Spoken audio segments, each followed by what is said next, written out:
ایک دوست نے اپنے دوسرے دوست سے قرض لیا اور قرض لینے کے بعد جو ٹائم تھا وہ پورا ہو گیا. اب پیسے اس نے نہیں لوٹائے. بڑی کوشش کی اس نے کہ بھائی میری رقم واپس دے دیں, اس نے نہیں دیا. اب وہ یہ کیس لے کر عدالت میں چلا گیا اور جج صاحب سے جا کر اس نے کہا کہ اس نے میرے پیسے دینے اور یہ میری رقم نہیں لوٹا رہا. تو جج صاحب نے کہا کہ تمہارے پاس 30 دن ہیں, ود ان 30 days تم نے اس کے پیسے واپس لوٹانے ہیں, ورنہ پھر تمہارے خلاف فیصلہ ہو جائے گا. تو وہ شخص گھر گیا. اب اس نے کیا کیا, اس نے صبح سے لے کر شام تک درود پاک پڑھنا شروع کر دیے. 1 دن 2 دن 3 دن 27 دن ہو گئے. وہ درود پڑھتا رہا اور انتظار کرتا رہا. پیسے تو تھے نہیں, تیسرے دن عدالت میں پیش ہونا تھا. 27 دن گزر گئے, 28ویں رات آ گئی. خواب میں اس کو کسی نے آواز دی کہ گھبراؤ نہیں, تمہارا قرض ادا ہو جائے گا. اگلے دن پھر درود پاک پڑھتا رہا. اب نبی پاک کی خواب میں زیارت ہوئی.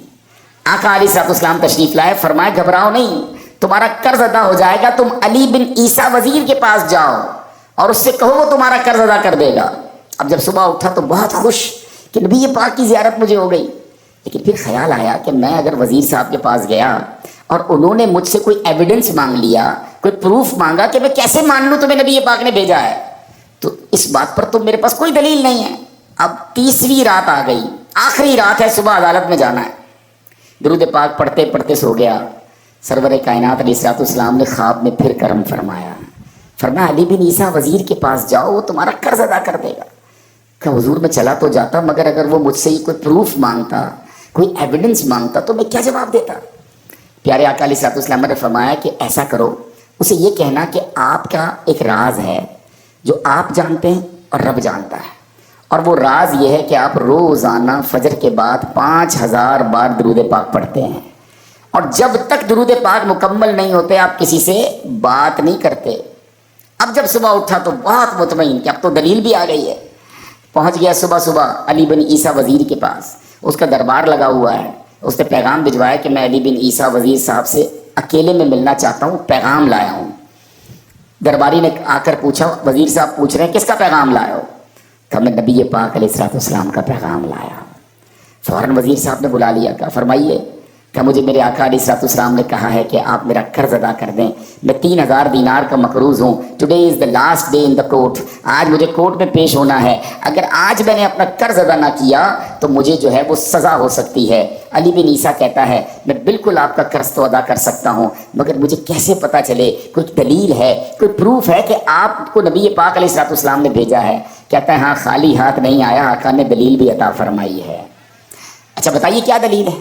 کا دلیل یہ ہے کہ آپ کا ایک راز ہے جو صرف آپ جانتے ہیں اور آپ کا رب جانتا ہے. 5000 ٹائمز ڈیلی آپ درود پاک پڑھتے ہیں فجر کے بعد, اور جب تک یہ درود پورے نہیں ہوتے آپ کسی سے بات نہیں کرتے. آپ ذرا پہلے تھوڑی دیر کے لیے امیجن کریں کہ جو وزیر 5000 بار روز درود پڑھتا ہوگا وہ عاشق رسول کیسا ہوگا. اس کی تو لاٹری نکل آئی نا, وہ تو خوشی سے جھوم اٹھا, کہتا ہے مرحبا یا رسول اللہ, میرے درود پاک قبول ہو گئے, بہت خوش. اب ابھی بیٹھے ہیں آپ کمرے میں, گیا واپس آیا اور 3000 نہیں 9000 دینار لے کر آیا. کہتے 3000 تو نبی پاک کا حکم, مرحبا یا رسول اللہ, 3000 اور لیجئے, آپ نے اتنی اچھی خبر مجھے سنائی, اتنا پیارا خواب سنایا, آپ کے قدم میرے گھر تک آئے, اور 3000 مزید لے جائیے, اس سے اپنے بچوں کے لیے کوئی کاروبار شروع کیجئے, اور ایک وعدہ بھی کیجئے, زندگی میں آئندہ جب بھی آپ کو کوئی ضرورت پڑے گی نا, آپ میرے پاس آئیں گے, میں آپ کا بھائی ہوں. اب یہ دیوانہ بڑا خوش ہو کر عدالت پہنچا.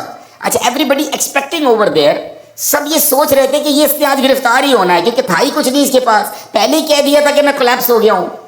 اب عدالت میں جاتے ہی اس نے 3000 دینار جج صاحب کو دے دیے کہ صاحب اس کو میرا قرضہ ادا کر دیں, میں جو ہے وہ اپنے قرضے سے بری ہونا چاہتا ہوں. جج صاحب ہوتے ہیں, انہوں نے کہا قرضہ تو ادا کر دیں گے, پہلے بتاؤ پیسے لائے کدھر سے ہو؟ تم تو کہتے تھے پیسے نہیں تھے تمہارے پاس, اتنی بڑی رقم کیسے انتظام کی؟ اب بھری عدالت میں گویا اس نے زبان حال سے یہ کہا کہ اتنا دیا سرکار نے مجھ کو، اتنی میری اوقات نہیں، یہ تو کرم ہے ان کا، ورنہ مجھ میں تو ایسی بات نہیں۔ اب اس نے بھری عدالت میں پورا واقعہ سنایا کہ میں نے تو کچھ نہیں کیا، آقا خواب میں تشریف لائے، میں وزیر صاحب کے پاس گیا، انہوں نے یہ پیسے دیے۔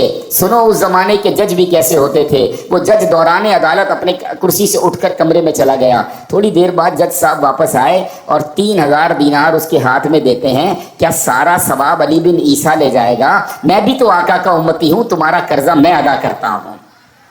اچھا، اب جس نے کیس کیا تھا، سبحان اللہ، کیا ماحول تھا، کیا انداز تھا، کیا دل تھے، وہ بھی تو دیکھ رہا ہے، کہتا ہے میں بھی تو آقا کا امتی ہوں، رکے ذرا، کاغذ قلم دیجئے، بندے کو میں قرضہ ہی معاف کر دیتا ہوں۔ اچھا، قرضہ ہو گیا معاف۔ اب جو 3000 جج صاحب نے دیے تھے، وہ بندہ کہتا ہے جج صاحب ہوں واپس لے لو، میرا تو قرضہ ہی ادا ہو گیا۔ تو جج صاحب کہتے ہیں جو پیسے آقا کے نام پر نکال دیے میں نے واپس نہیں لینے، یہ سارے تم ہی لے جاؤ۔ اب یہ 12000 دینار لے کر یہ عاشق رسول جھومتا ہوا اپنے گھر پر جا رہا ہے۔